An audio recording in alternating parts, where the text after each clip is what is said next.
Hi everybody, it's Dandruff with your news cartridge for Thursday, November 26th, 2015.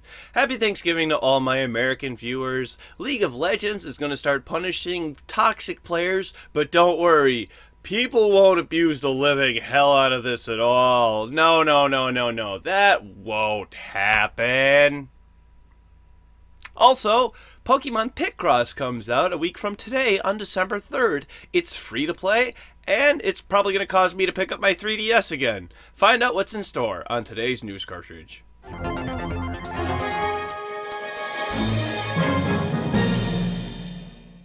For our top story today, the Rainbow Six Siege open beta has been pushed back to an unknown date.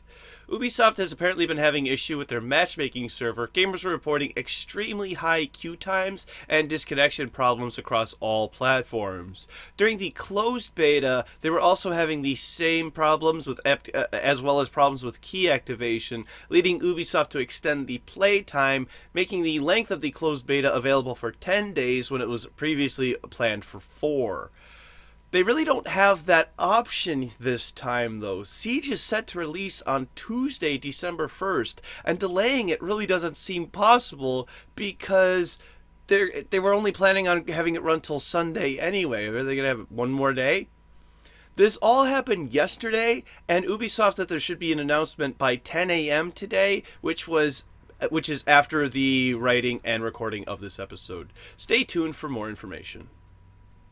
Sony has announced December's free PS Plus games, but there's a little bit of controversy surrounding one of them. We'll get to that in a minute. PS4 owners can look forward to Gauntlet, Slayer Edition, and King's Quest Chapter 1, A Night to Remember. For PS3, please enjoy SSX and Far Cry 3, Blood Dragon.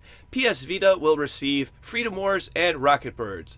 As I mentioned before, there's a little bit of an issue surrounding one of the games, specifically King's Quest, because it's an episodic game.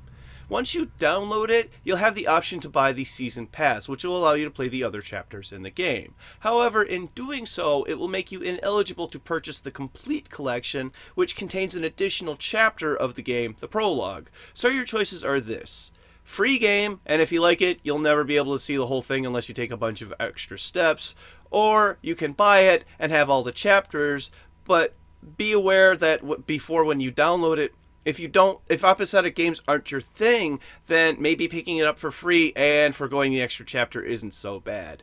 What are your thoughts? Please leave your comments below.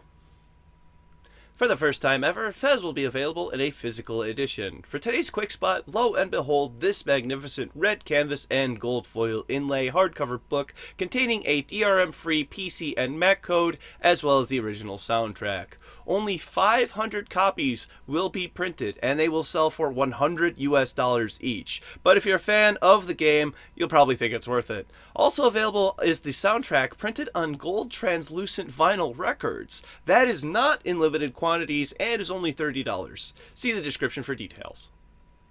Saving the best for last today. League of Legends, one of the most streamed and watched games on Twitch, the most popular MOBA in the world currently, is undergoing a lot of changes. Much like other games including Payday 2, copying the style of CSGO, they're adding crate or boxes or chest features, whatever you want to call it, the idea is the same.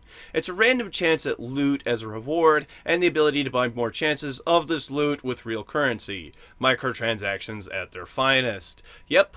League is getting more ways to spend more money on League.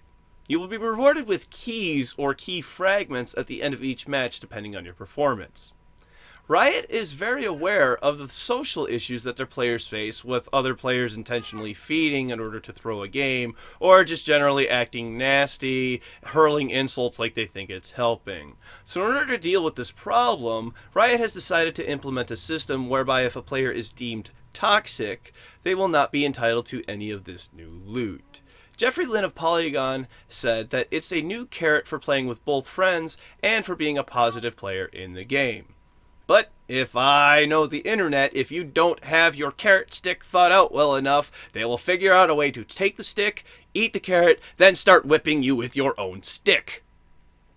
I think that this is going to be abused. Part of the reason why I don't like MOBA is due to the players thinking that they have the best and only play style, and if you're also of a skill level that's lower than somebody else and you get killed by somebody else 3 times, you're intentionally feeding. None of that is reasonable, and they're not going to be reasonable with labeling everyone toxic either. I hope that this is something associated with your account rather than done on a match-by-match basis, because that would also actually require them to investigate every single instance, which is going to take a lot of time and money, so I don't know what they're going to do. No official release date has been set, but they say they're wanting to wait on some feedback before they take any more steps. Finally, that brings us to tomorrow's game releases. Now, I don't remember if this has happened before, but definitely not since we started showing pictures of the games.